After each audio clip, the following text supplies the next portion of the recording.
Shalom Betani Batam Community, bersama dengan kami dalam program 5 Menit Penuh Harapan. Hari ini kita akan merenungkan firman Tuhan dari Matius pasal 5 ayat 31 sampai 32. Firman Allah berkata ayat 31, telah difirmankan juga, siapa yang menceraikan istrinya harus memberi surat cerai kepadanya. Ayat 32, tetapi aku berkata kepadamu, setiap orang yang menceraikan istrinya kecuali karena zina, ia menjadikan istrinya berzina, dan siapa yang kawin dengan perempuan yang diceraikan, ia berbuat zina. Bapak Ibu yang dikasihi Tuhan, Betani Batam Community, tidak mungkin dalam waktu 5 menit ini kita bisa menguraikan semua yang dimaksud dari teks ini. Tapi sekurang-kurangnya Bapak Ibu, mari kita merenungkan firman Tuhan begini Bapak Ibu. Dunia telah jatuh ke dalam dosa, manusia telah rusak total, kerusakannya begitu parah luar biasa. Sampai firman Allah berkata tidak seorang pun yang berbuat baik, tidak seorang pun yang mencari Allah. Oleh karena kerusakan yang begitu fatal dan serius inilah, kemudian mengakibatkan ada banyak rumah tangga yang berantakan, perceraian terjadi, kesusahan, perselingkuhan begitu rupa terjadi di mana-mana. Tidak terkecuali orang-orang yang dipilih oleh Allah menjadi umat kepunyaannya, bangsa Israel. Karena itu dalam perjanjian lama Bapak Ibu, karena dunia ini tidak ideal lagi, maka Tuhan membuat regulasi. Pada prinsipnya, Tuhan tidak setuju perceraian. Tuhan tidak suka dengan perceraian. Dengan bahasa yang lebih keras, Tuhan membenci perceraian.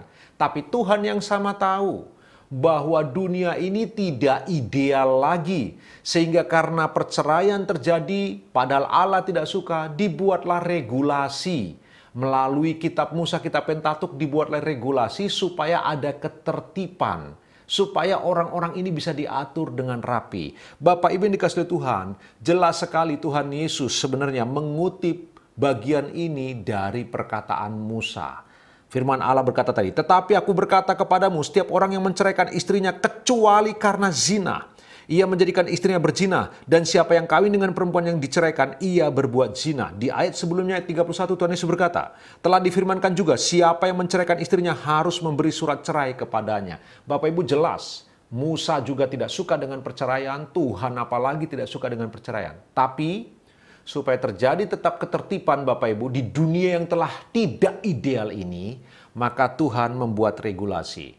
Kalau begitu, apa yang kita bisa renungkan bersama-sama? Perhatikan baik bagian ini Bapak Ibu. Tuhan membenci perceraian. Namun, jika seseorang terpaksa harus bercerai, alasannya hanya satu. Apa itu? Zina. Kalau alasannya karena zina, tapi bukan kemudian sekali berzina langsung cerai. Bukan Bapak Ibu. Perceraian adalah ujung dari ujungnya dari permasalahan itu.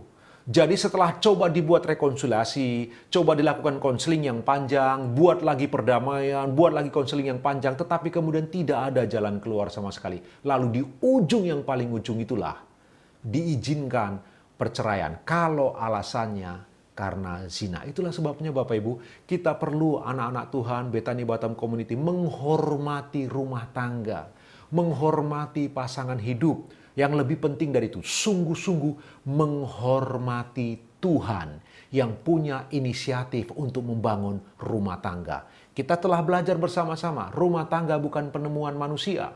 Rumah tangga bukan inisiatif dan instingtif manusia. Rumah tangga itu inisiatif Allah di Taman Eden. Tuhan yang mau Adam berumah tangga dengan Hawa. Karena itu kita perlu menghormati Tuhan. Dengan menghormati Tuhan, kita belajar menghormati pasangan. Dengan menghormati pasangan, kita belajar menghormati rumah tangga. Dengan menghormati rumah tangga, kita sedang meminimalisir terjadinya perceraian. Bapak Ibu yang dikasihi Tuhan, renungkanlah kebenaran firman Tuhan pada hari ini. Bagi mereka yang belum menikah, engkau perlu berpikir sangat serius. Karena pernikahan hanya bisa terjadi sekali di dalam kekristenan. Kita perlu merenungkan bagian itu Bapak Ibu. Tidak ada perceraian di dalam kekristenan. Kecuali hanya karena zina. Kita perlu menjaga rumah tangga kita perlu berdoa sungguh-sungguh untuk anak-anak kita perlu melihat ke depan Bapak Ibu. Mari kita bersama-sama takluk kepada kebenaran firman Allah. Janganlah hidup sembarangan, janganlah hidup sembrono. kita jaga kekudusan rumah tangga kita masing-masing. Sepanjang hari ini renungkan kebenaran firman Tuhan. Bapak Ibu, Tuhan memberkati Bapak Ibu. Selamat beraktivitas.